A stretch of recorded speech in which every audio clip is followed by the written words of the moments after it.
Greetings, my name is Ken Druck, and just call me Ken. And I'm here today to talk with you directly. You might be a mom or a dad. You might be a teenager or a young adult. You might be an aunt or an uncle or a counselor or whatever. It doesn't matter to me. I really want to talk to you in a very direct and intimate way about something that's happened.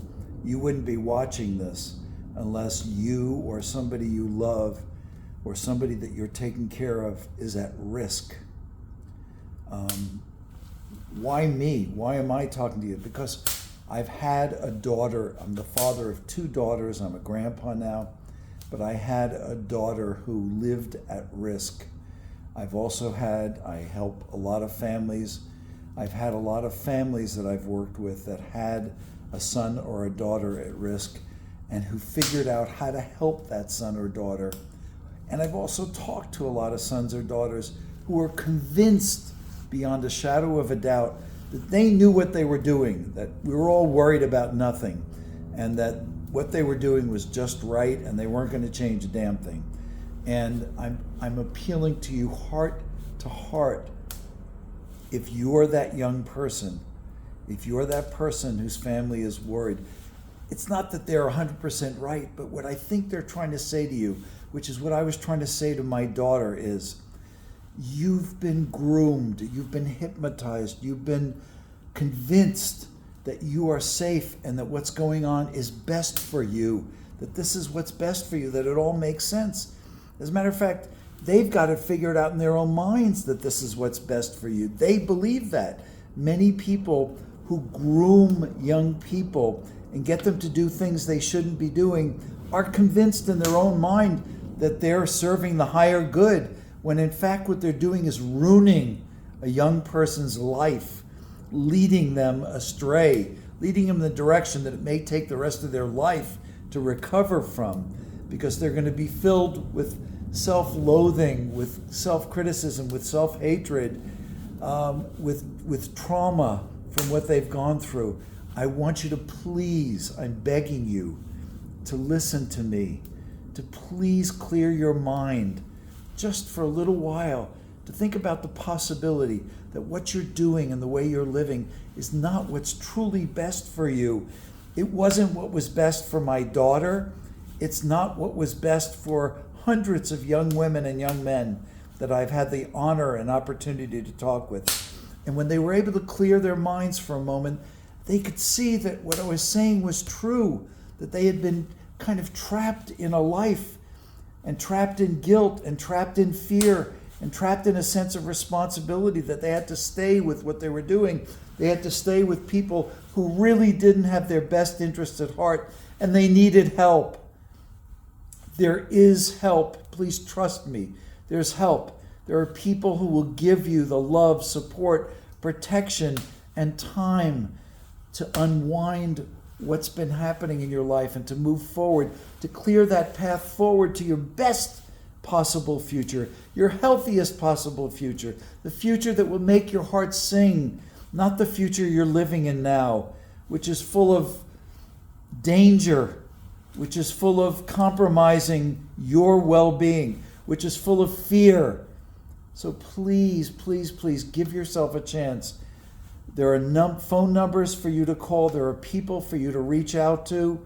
Reach out to me, who want to help you get through this, who want to help you move to the other side of it, into the light of the life that you can be living. That's a good life. That's a healthy life. That with people who really, genuinely, sincerely have your well-being at heart. So please give this a chance. Take me seriously, as though I were your dad or your grandpa or you're one of your dad's best friends or your uncle or a mentor or teacher that you trusted.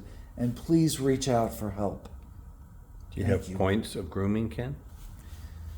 If you are questioning, am I being groomed? Who the hell's telling me I'm being groomed? I feel like I'm getting the attention that I need, that I'm being loved, I'm being cared for, I'm growing up, I'm experiencing an interesting life. If you're being groomed, listen to this. You can figure it out. In the beginning, it's very confusing.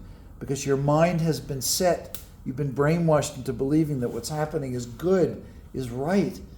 But in somewhere in deep inside of you, you're beginning to question and wonder, even though somebody goes, shh, how could you dare question me? How could you not trust me? How could you think this isn't the right thing to do?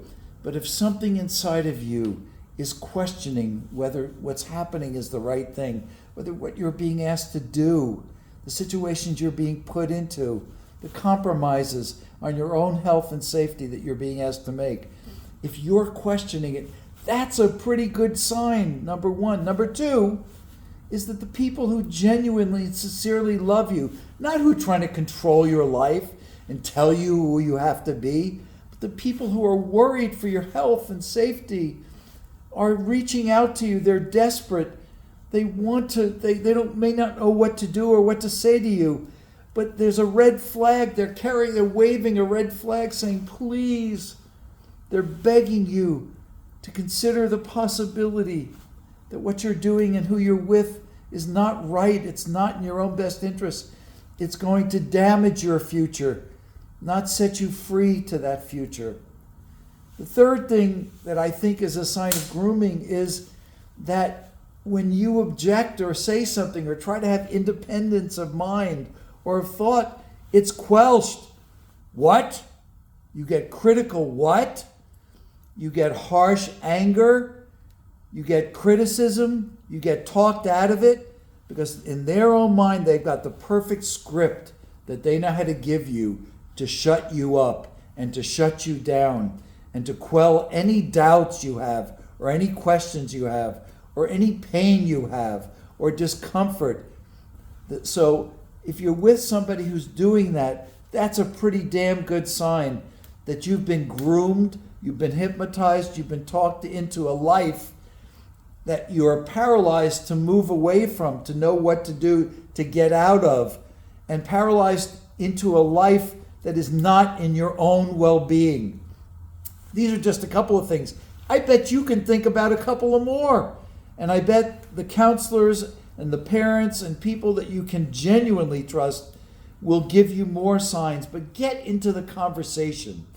Open yourself to at least, open your mind, open your heart to the possibility, as all of us must do at different times in life, that what we're doing is not in our own best interests. Put your hand on your heart. Show yourself kindness. Show yourself respect and love and understanding and forgiveness if that's what you need. Free your heart. Summon the strength, the courage, the understanding to free yourself of a situation that, and when you're on the other side of it, it's going to become so clear to you. You're going to become so smart and enlightened and aware that you're going to flip this thing and you're going to make it into one of your greatest strengths. And you may even one day help somebody else, like I'm trying to help you right now, like so many people are trying to help you. You may help somebody else free themselves because you'll know what it was like to be fearfully stuck in a situation that was not what you were destined to live. Thank you for trusting me for these few minutes. And I'll hope to meet you, and I'll hope to hear great news about you.